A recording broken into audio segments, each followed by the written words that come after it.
같이 한번 읽겠습니다. 같이 시작.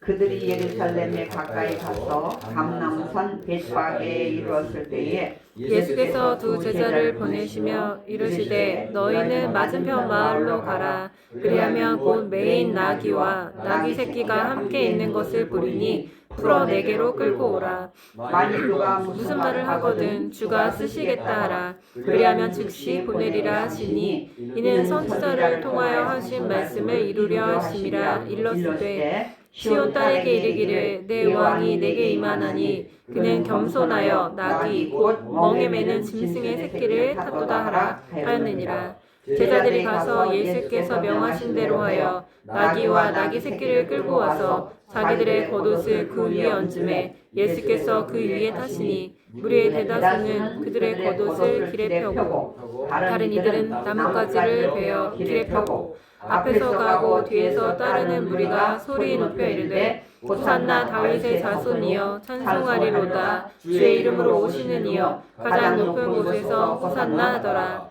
예수께서 예루살렘에 들어가시니 온 성이 소동하여 이르되 이는 누구냐 하거늘 무리가 이르되 갈릴리 나사렛에서 나온 선지자 예수라 하니라. 아멘. 잠깐만요. 우리 부담이 좀 못 들어서 내가 내 핸드폰으로 녹음을 해야 될 것 같아요. 아 그래요? 아이고.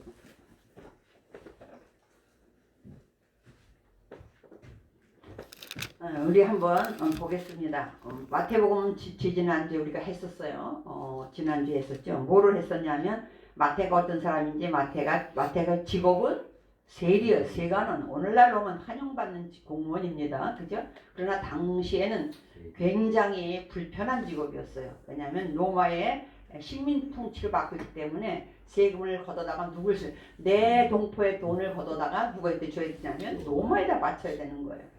근데 그러면 사실은 정직하게 해야 되는데 아닌 거예요. 이때다 해놓고 더 많이 걷어서 자기가 얼마나 갖고 이런 직업들이. 그래서 심지어 그때 가장 무시당하는 직업 중에 가장 더군다나 율법을 또 유대인들에게 있어서는 가장 천시받는 가장 또 모멸감을 느낄 수 있는 그런 두 종류가 있다면 세리와 아니면 참기였었어요.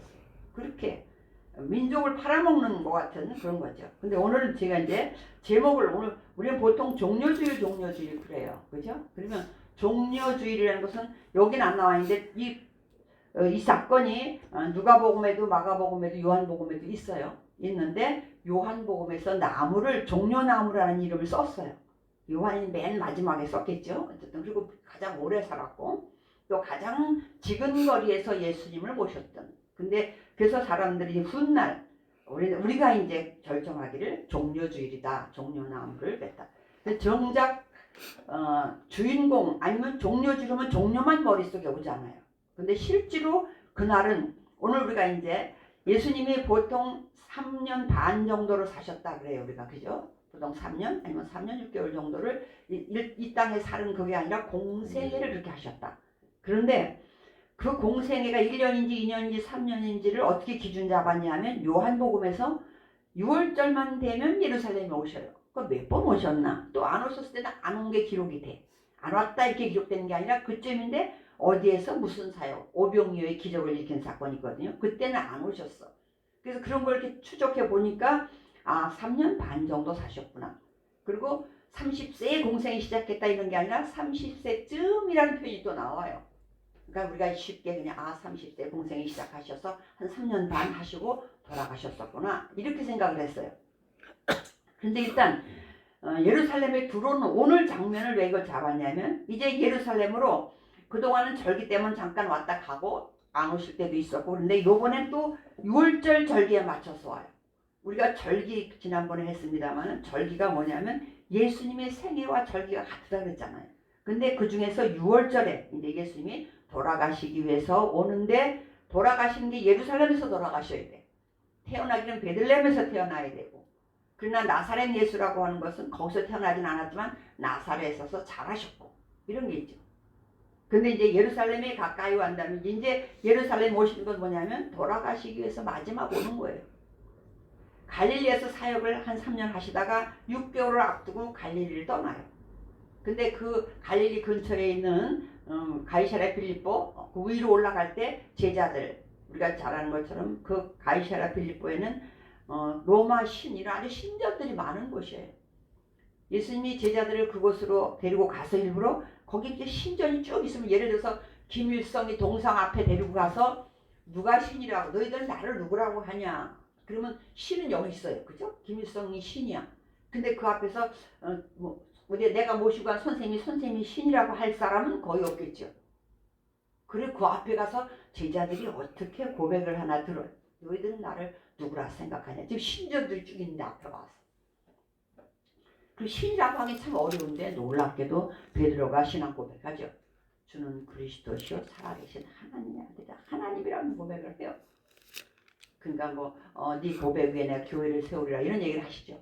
근데 3년 동안 제자들을 데리고 다니면서 많은 것 보여주고 기적 이적 많은 것 보여주고 가르치고 했지만 어떻게 말 안 했는데 그 이후로 드디어 사실은 내가 예루살렘에 가서 대제사장들 서기관들한테 잡혀서 죽고 십자가에 죽고 3일 만에 살아날 거다 하는 얘기를 합니다. 그 얘기를 한 번에서 그치지 않아요. 오늘 하고 또 하고 오늘 3번 한 게 아니라 오늘 하고 또 며칠 아니면 내지 한두 달 지난 다음에 또 하고 이렇게 해서 그 6개월 동안에 3번의 얘기를 하는데 한번 우리가 여기 주보 볼게요. 주보의 위에 한두 세 개는 다 그 얘기예요. 그 3번은 얼마나 중요하면 3번을 이어갑니다. 한번 첫 번째 시작. 이때로부터 예수 그리스도께서 자기가 예루살렘에 올라가 장로들과 대제사장들과 서기관들에게 많은 고난을 받고 죽임을 당하고 제3일에 살아나야 할 것을 제자들에게 비로소 나타내신. 이때가냐면 베드로의 신앙 고백 후거든요. 이때서부터 말씀하시고 또 17장의 시작. 갈릴리에 모일 때 예수께서 제자들에게 이르시되 인자가 장차 사람들의 손에 넘겨져 죽임을 당하고 제3일에 살아나리라 하시니 제자들이 매우 근심하더라. 아마 제자들 생각 속에는 물론 죽는 과정이 힘들 건 알겠지만 제3일에 살아나리라는 것은 머릿속에 별로 각인이 안 됐을 것 같아요. 예수님이 죽는다는 것만 각인이 돼가지고 큰일 났다. 왜? 지금 우리가 따라다니는 이유가 있잖아요. 죽으면 안 돼. 그 다음에 20장 시작. 보라 우리가 예루살렘으로 올라가노니 인자가 대제사장들과 서기관들에게 넘겨지매 그들이 죽이기로 결의하고 이방인들에게 넘겨줘 그를 조롱하며 채찍질하며 십자가에 못 박게 할 것이나 제3일에 살아나리라. 얼마나 중요한 사건이었는지 이걸 3번을 계속해요. 왜? 그리고 다음에 이런 일을 이루시려고 오늘 본문 우리가 읽은 21장에 드디어 예루살렘 성으로 들어가요. 이제 예루살렘 성으로 들어가는데 오늘 우리가 읽었어요. 벳바게에 이르렀을 때 하여튼 예루살렘 성에 가 있을 때 예수님이 뭐라고 말하냐면 제자 둘을 보내면서 야 저 맞은편에 가면 나귀와 나귀 새끼가 매여 있는데 풀어가져와라. 그래서 근데 만일 누가 남이 나귀를 끌고 오니까 만일 누가 무슨 말을 하거든 누가는 주인일 확률이 많죠. 다른 데는 주인이라고 돼 있어요. 그 주인이 물어. 누구십니까? 남이 나귀를 왜 끌어갑니까? 그렇게 말하지. 그랬더니 주가 쓰시겠다 하라. 그러면 즉시 보내리라. 그렇게 돼 있어요. 그죠? 근데 원래는 다른 세번역 성경은 어떻게 되냐면 내가 쓰고 즉시 되돌려 보내주겠다. 이런 뜻이에요. 그게 더 일리가 있을 것 같아요. 아니 모르는 사람이 와서 쓴다면 주가 쓰신다고 그러면 보낼 게 어디 있겠냐. 그런데 쓰고 바로 보내주겠다. 그러면 또 그럴 만한 사람에게 보냈겠죠. 예수님이 펄펄 뛰는 사람한테 보냈겠어요. 그죠? 그러니까 그럼 예수님에 대해서 알았다든지 아니면 뭔가 보낼 만한 사람한테 보냈겠죠. 그러면서 예수님 원래는 이렇게 들어올 때 사람들이 이렇게 성에 들어올 때 나귀 타고 들어오는 사람은 거의 없어요. 이건 뭐 이런 농사수단이거나 짐을 운반하는 그런 근데 더군다나 새끼 나귀를 근데 스가랴 9장 9절에 그런 본문이 있거든요. 나귀 메시아가 올 건데 그는 나귀 새끼를 타고 들어올 것이다. 이런 얘기가 있어요. 그래서 특별히 마태복음의 마태는 이 유대인에게 쓴 거거든요. 유대인들이 1차 독자예요. 그러다 보니까 유대인들이 잘 아는 건 구약이란 말이에요. 이때는 아직 신약이 만들어지지 않았으니까 성경, 그러면 구약만 있어요. 그 성경에 하신 말씀을 계속 예수님과 맞춰 나가요. 이때 말하는 거. 그래야 예수님 메시아가 오면 이런 분이 올 거라고 다윗의 후손에서 올 거라고 그랬고 뭐 모세와 같은 우리가 이제 11절 한번 볼게요. 11절 20장 지금 봤죠? 우리 11절 시작. 무리가 이르되 갈릴리 나사렛에서 나온 선지자 예수라 하니라. 선지자 앞에 사실은 그 히브리 말에는 호라고 하는 그 정관사가 붙어 있어요. 그 선지자. 근데 그 선지자가 누구냐면 신명기 18장 15절에 보면 모세가 나와 같은 선지자를 메시아로 하나님이 보낼 거라고 한. 그러니까 그들은 그 선지자를 기다린단 말이야. 이 많은 뭐 엘리야 막 이런 많은 사람을 다 기다리는 게 아니라 그 선지자 하나를 기다리고 있는데 바로 그 선지자라는 뜻이거든요. 그러니까 구약에 이런 얘기가 있는 거 다 예수님과 맞춰서 마태는 기록을 해요. 그리고 그대로 말씀대로 이루어졌다고 하고 그 말씀을 응하려고 했다. 그리고 선지자의 말을 응하려고 했다. 그렇게. 근데 이것도 나비탄 것도 마찬가지거든요. 예수님이 그 선지자가 스가랴 9장 9절에 있는 말씀을 이루게 하시려고 나귀 새끼를 탔다. 이렇게 돼 있어요. 근데 오늘 제가 뭐라고 그랬냐면 이제 제목이 뭐예요? 꿈을 펼치다. 말이 좀 안 되잖아요. 맨날 근데 똑같은 제목을 삼고 싶지 않아서 고민을 엄청 해야 돼. 한 며칠 고민한 게 그게 뭐냐면 이제 오늘 보다가 우리가 보세요. 6절에 제자들이 가서 예수께 명하신 대로 했어요. 7절에 나귀와 나귀 새끼를 끌고 왔어.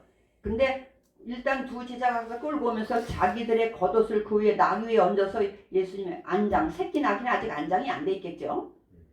그걸 만들었어. 거기서 이제 예수님 타야 되니까. 그리고 6절 이미 두 제자들이 거기다 나귀에게는 겉옷을 펴줬으니까 자기들이 겉옷은 어디다 펴요? 길에 예수님 가시는 길 앞에 쭉 펴요. 원래 자기 겉옷을 편다는 것은 왕이 그거 행차한다든지 또 나라를 구하기 위해서 전쟁터에 나가서 승리하고 돌아오는 개선 장군 앞에 이렇게 깔든 이런 거거든요. 그런데 오늘 이제 이걸 하면서 저도 이제 이 사람 설교를 많이 듣고 성경 공부를 하면서 이 겉옷에 대한 의미를 다시 한번 공부를 했는데 우리 겉옷이 중요하다는 건 알아요. 우리가 그죠? 그들이 이불처럼도 쓰고 근데 어느 정도로 중요하냐면 저당 잡힐 때 겉옷을 잡히면 바로 그날로 주라고 그래요. 그죠? 그만큼 겉옷이 중요한데 그리고 겉옷은 거의 자기 신분을 나타내거든요. 그 우리가 잘 아는 것처럼 혈류병 앓는 여인이 와서 이렇게 겉옷을 만지면 예수님의 겉옷만 만져도 나을 것 같았는데 겉옷을 만졌더니 예수님이 누가 내 옷을 만졌냐 그랬죠. 그랬더니 이 여자가 엄청 두려워. 왜? 겉옷을 만지는 건 함부로 못 만지고 당연히 혈류병이면 부정한 여인이거든요. 부정한 사람이 누굴 만지면 그 사람까지 부정해지거든요. 근데 몰래 했는데 들켰다. 예수님이 누가 그랬냐. 나중에 할 수 있이 고백을 해. 왜? 났어. 그리고 딱 멈추는 걸 느꼈어. 그랬더니 오히려 내 딸아 그렇게 표현을 씁니다. 그 겉옷이 그런데 당시에 이 겉옷이 우리가 한 데나리온 그러면 노동자 하루의 품값이에요. 오늘날로 환산하면 한 10만 원 그죠? 하루에 10만 원이라고 치고 그런데 그 당시에 겉옷값이 200데나리온이었다고 그래요. 그러면 200일 품값인데 10만 원을 계산하면 2천만 원이에요. 우리가 얘기하는 그냥 좋은 옷 정도가 아닌 거야. 하긴 뭐 돈 많은 사람한테 2천만 원짜리 옷도 얼마든지 많아요. 요새 브랜드가. 그렇게 말하는 것보다는 당시에는 얼마나 그죠? 얼마나 하루 벌어서 하루 먹기 어려운 일거리가 없는 시대인데 그런데 그 당시에는 월급이라는 개념이 거의 없을 시대잖아요. 그랬는데 겉옷값이 그랬대. 그 겉옷을 걷어서 거기다 깔 정도면 뭐예요? 오늘 제목을 제가 왜 꿈을 펼치라냐. 옷을 펼친 게 아니라 그들에게 있어서 뭐야? 꿈을 펼친 거예요. 내 꿈을 담아서 옷에다 펼쳐놓은 거야. 그러면 여기서 제가 이제 누가 등장하나를 한번 봤어요.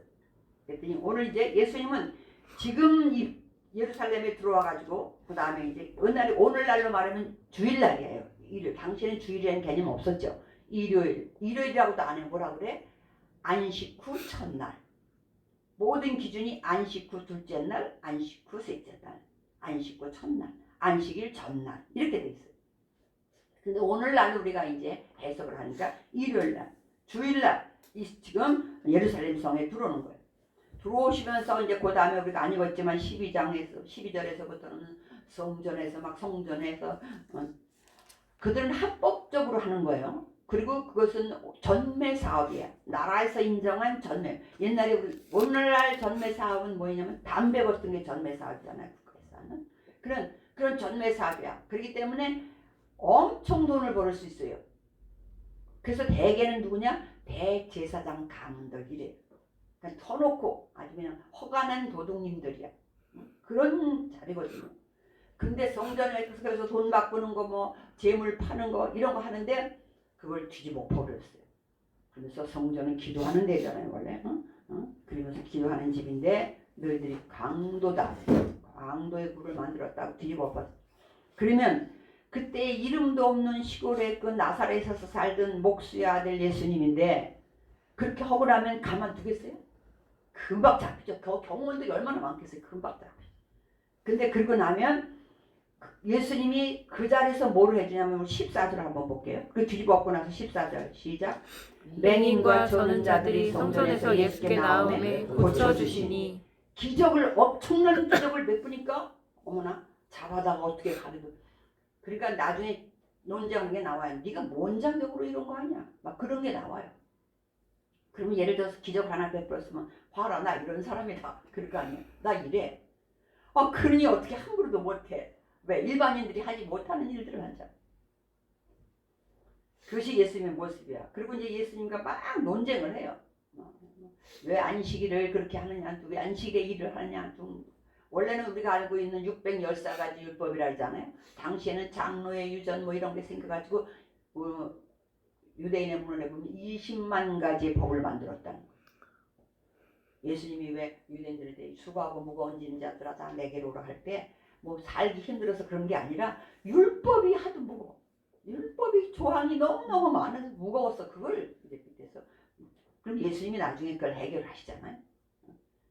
그래서 또 제자들이 그러면서 이제 예수님은 그 뜸뜸이에도 아직 제자들이 3년 동안 3년 반 동안 데려다니고 많은 기적을 베푸고 가르치고 했지만 아직 믿음이 없는 거 아세요?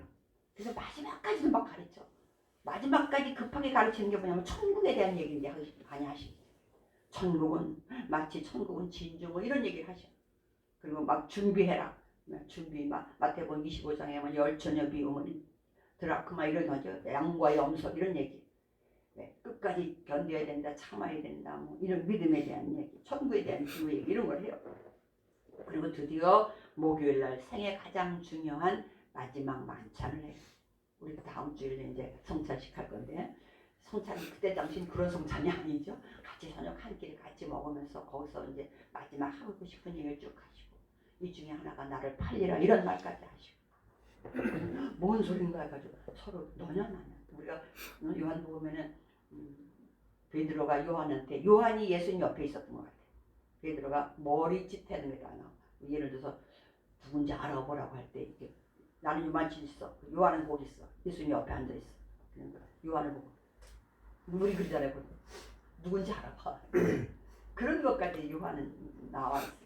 그래서 그날 이제 세족식 한 다음에 만찬을 하시려다 세족식도 해주고 내가 이렇게 한 것처럼 너희들 이제 이렇게 해라. 내가 없을 후에 이들의 공동체가 이제 계속 유지돼야만 되잖아요.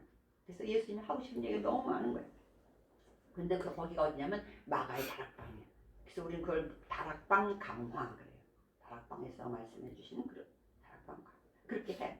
그리고 드디어 이제 찬미하면서 감람산 겟세마네에서 기도하시고 잡히시고 이렇게 나오거든요. 그 며칠 안 남았어요. 마지막 일주일이야. 일주일도 안 돼. 한 5일 정확히 하면 한 5일 정도밖에 안 돼. 근데 오늘 예루살렘으로 입성을 해요. 그런데 나가기를 하고 겉옷을 깔고 그래.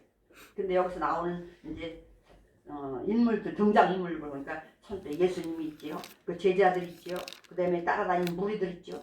그 낙이 오고 이제 낙이 주인도 있겠지. 낙이 주인이 따라왔는지도 몰라. 우리가 일반적으로 생각하면 낙이 주인이 따라올 것 같아요. 그죠? 아니요. 우리가 성경에 기록되지 않은 것은 사실은 일반적인 생각을 좀 해볼 만해요. 아니 난 끌고 가는데 새끼고 애미 다 끌고 가는데 가만히 있겠냐고. 주님이 쓰신다고는 하는데 나 같으면 따라갔을 거예요. 어디로 가서 어떻게 쓰나. 그리고 곧 준다고 했으니까 갈 때는 네가 가져가 그럴 수도 있잖아. 주인 보고 당신이 가져가시오 그럴 수도 있잖아. 그래서 오늘 이제 예수님의 꿈을 한번 생각해 봤어요. 예수님은 지금 예루살렘 성에 와서 며칠 안에 이번 6월절에 돌아가셔야 돼. 그렇다면 예수님의 꿈은 뭐가 있어요? 우리 인간의 꿈하고 다르잖아요.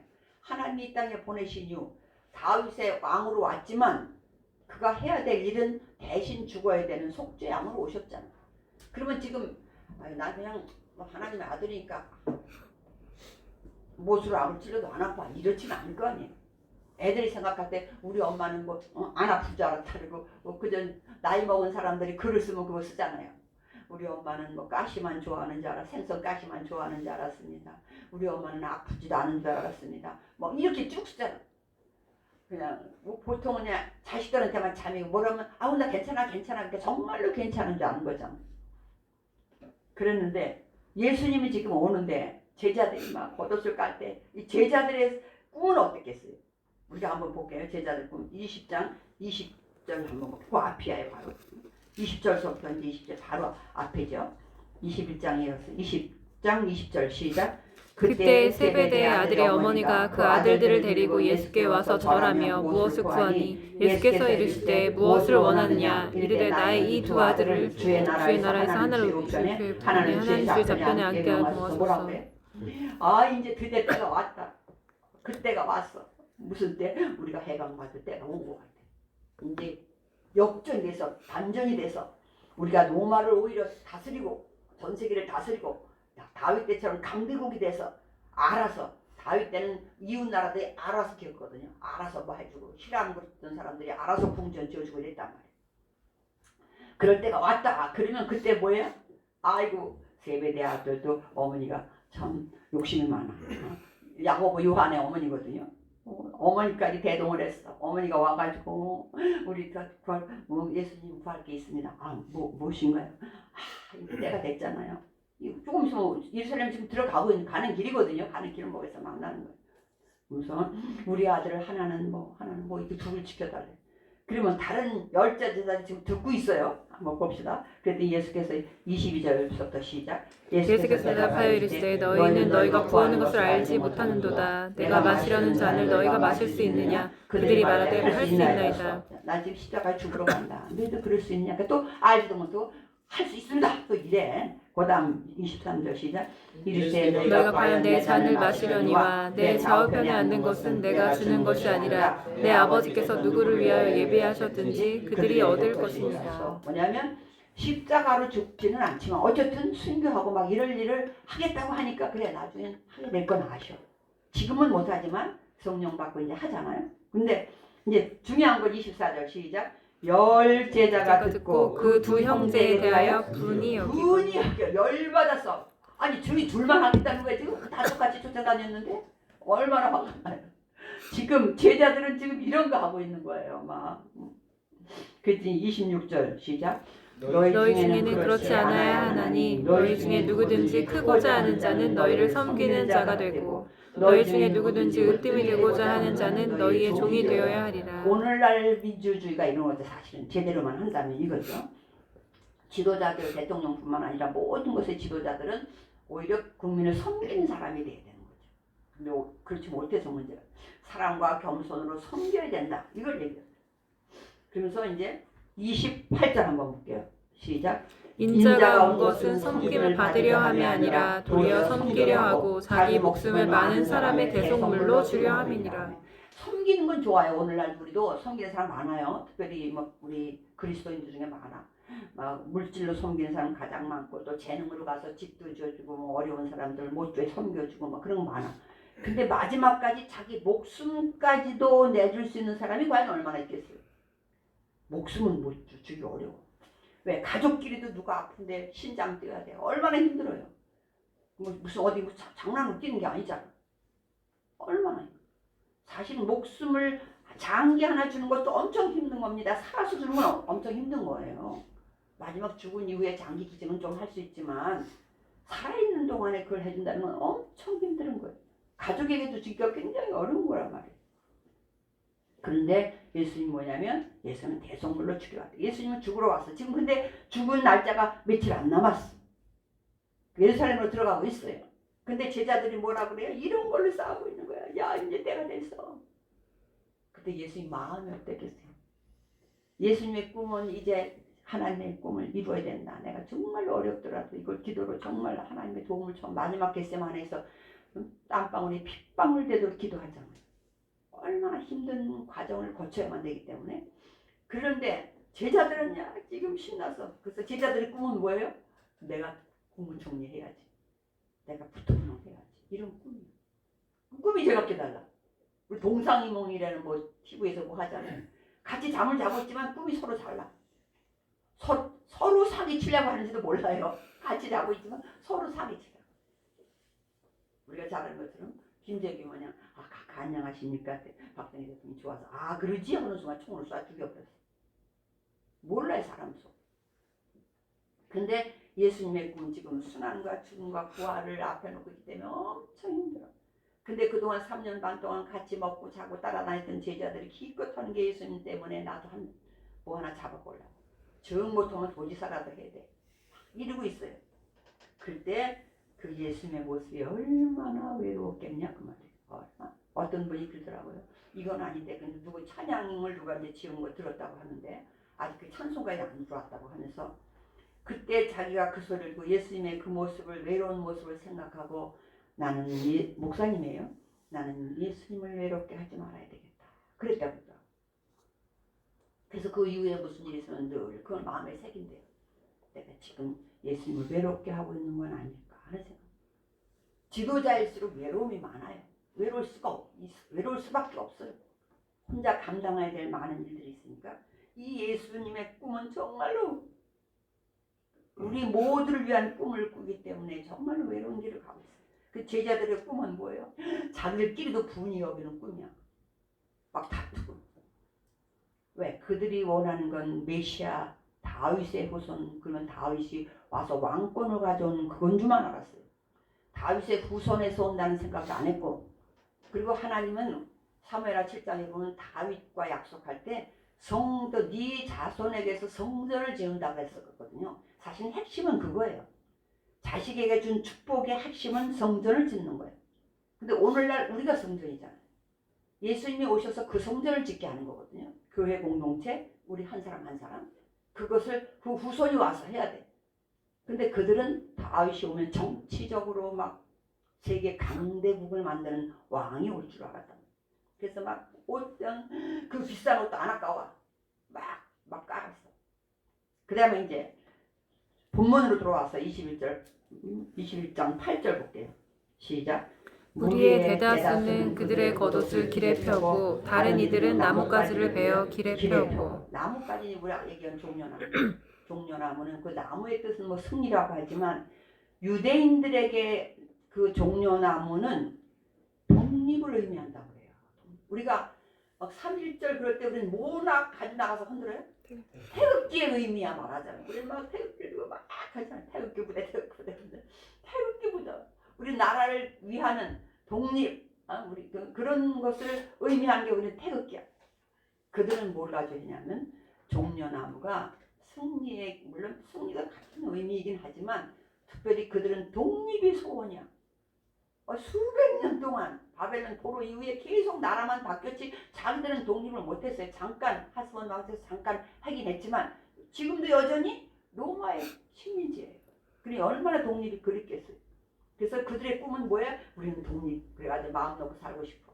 더 큰 소리 치고 그냥 저 사람들을 부리면서 살고 싶어. 그래서 무리들의 꿈은 뭐예요? 그런 꿈을 가지고 옷을 펼치는 거예요. 그래서 꿈을 제가 펼치다는 게 그 꿈이야. 옷에 그 꿈이 담아있어.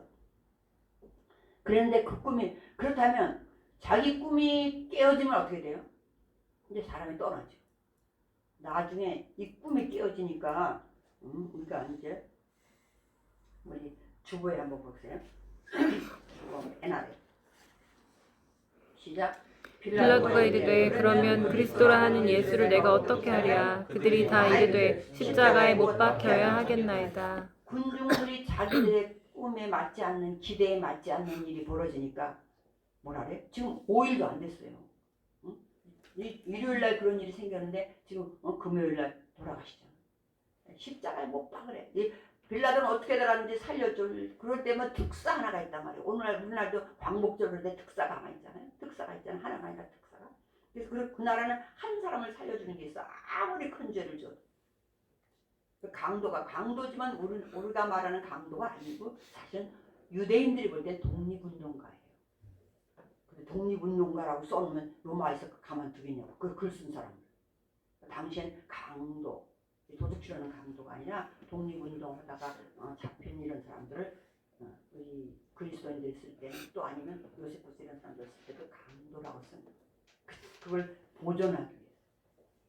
그러니까 그들은 안단 말이에요. 우리가 강도라 했더니 독립운동가야. 그 빌라도는 예수님을 살려주고 싶어. 아무리 다 해봐도 잘못이 없어. 그래서 그럼 특사를 내보내야 되겠다. 이렇게 생각했는데 너희들 그럼 예수를 내보낼래? 그래. 풀어줄래? 할 때 아니라는 거야. 그러면 예수는 어떻게 하라는 거냐? 지금 오늘 뭐라고 해요? 십자가에 못 박아. 그렇게 불과 며칠 전에 자기 옷을 깔아서 막 길에다 모시고 그냥 호산나 다윗의 자손이여 막 이렇게. 호산나라는 것은 호자는 따로 돼 있고 호산나, 호사이나 나자가 따로 돼 있거든요. 그래서 그냥 지금 구원하소서 이런 뜻이거든요. 지금 때가 됐어. 와서 지금 왔구나. 지금 구원해 주세요. 지금 해결해 주세요. 지금 뭔가 일어나게 해달라요. 호시안나. 그 얘기였는데 그랬던 사람들이 변해버렸어요. 어떻게 변해? 그 선지자인지 알았어. 모세가 말하는 근데 아닌 것 같아요.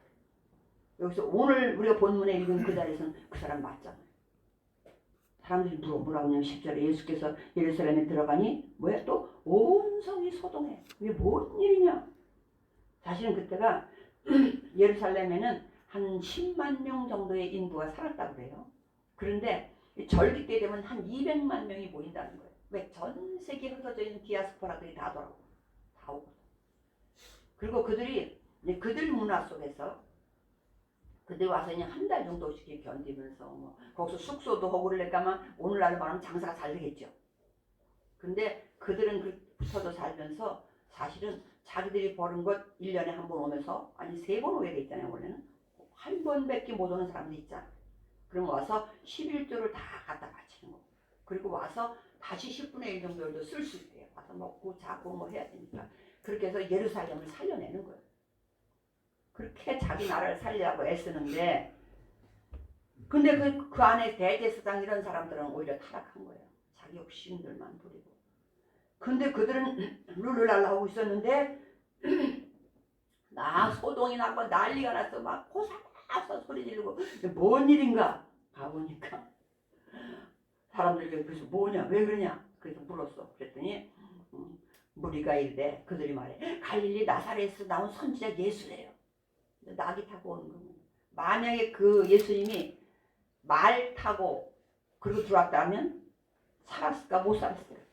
죽였을 겁니다. 왜? 왕이 위태함을 느끼잖아요. 내 자리를 탔네. 근데 그들이 보기엔 뭐야? 어머야 종교적인 퍼포먼스 하는 것 같아. 뭐 새끼 나귀를 타고 아마 새끼 나귀 탔으면 다리가 거의 땅에 닿을걸요. 어른이 새끼는 더군다나 쬐끄맣잖아요. 나귀 종류는 조그마해. 말하고 다르단 말이에요. 그래서 그들이 그랬기 때문에 예수님이 더 할 수 있었던 거죠. 오늘 이제 그래 무리들의 꿈은 결국은 안 되겠다. 메시아가 아니다. 나라를 구할 사람이 아니다. 이렇게 생각했던 거죠. 그래서 십자가에 못 박으라고 하는 거죠. 여러분 한번 제가 이제 고민하면서 나귀와 나귀 주인은 여러분이랑 어떨까 내가 한번 고민하고 여러분 의견을 듣고 싶어서 물어봐야 되겠다. 나귀와 나귀 주인. 나귀는 그냥 말은 못하지만 근데 사실은 나귀가 말을 할 수 있다면 나귀가 가장 행복해요. 그죠? 누구 때문에 자기가 그 깔아놓은 유탄 같은 데로 걸어가? 등에다 예수님만 졌더니만 등에 예수님을 태웠더니만 자기 앞에 다 그냥 옷 겉옷을 다 깔아놨어. 근데 그 나귀가 며칠 동안 한다든지 그런 게 아니야. 잠시예요. 여러분 우리가 쓰임 받는 것도 사실은 잠시예요. 잠깐이야.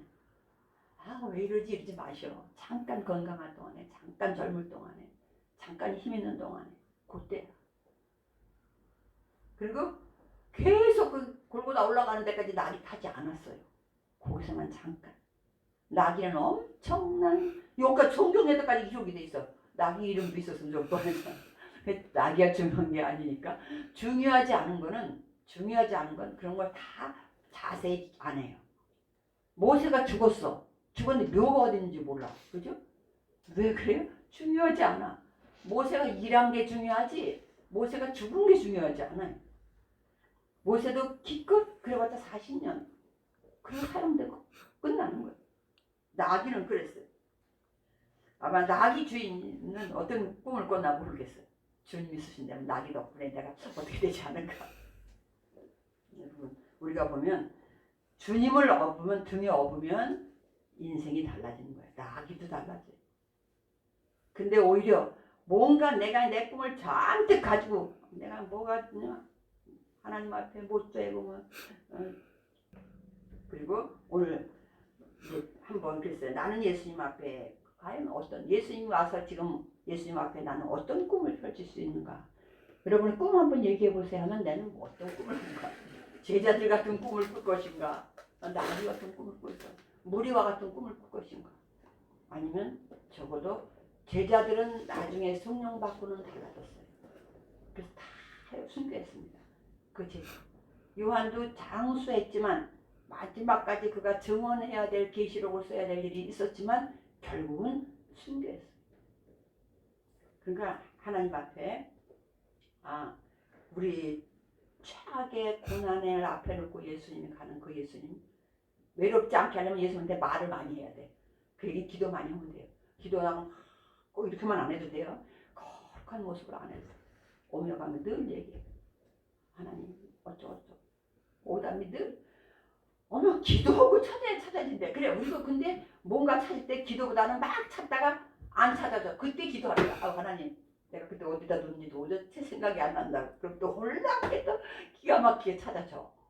이게 습관이 되면 되거든요. 습관이.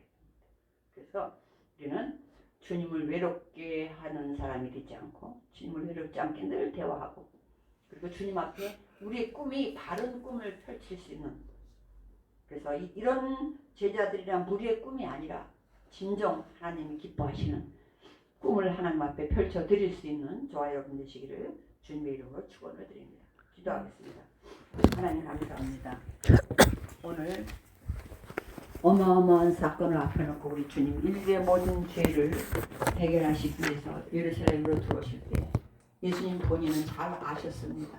얼마나 아픈 고난이 순환이 기다리고 있는지 그 십자가의 사건을 통해 부활하셔야만 되고 그래야만 이 모든 문제가 해결되는 것 순종하셔야만 되는 그 외로움을 아픔을 안고 들어오시는데 제자들과 무리들은 그렇다고 치고 제자들조차도 자기들 욕심의 꿈을 펼치는 모습을 보면서 우리 예수님이 얼마나 외로웠을까 우리 다시 한번 생각합니다. 그 예수님을 오늘 우리는 또다시 우리의 욕심 때문에 외롭게 해드리는 것이 아니라 함께 동행하면서 늘 기도로 예수님과 대화하는 우리의 삶 되게 하시고 우리가 예수님 앞에 펴놓는 꿈은 그런 꿈이 아니라 하나님을 기쁘시게 할 수 있는 귀한 꿈들이 펼쳐질 수 있도록 우리의 삶을 축복하여 주시고 우리에게 큰 믿음을 허락하여 주시옵소서. 믿고 감사하며 예수님의 이름으로 기도드립니다. 아멘. 찬송가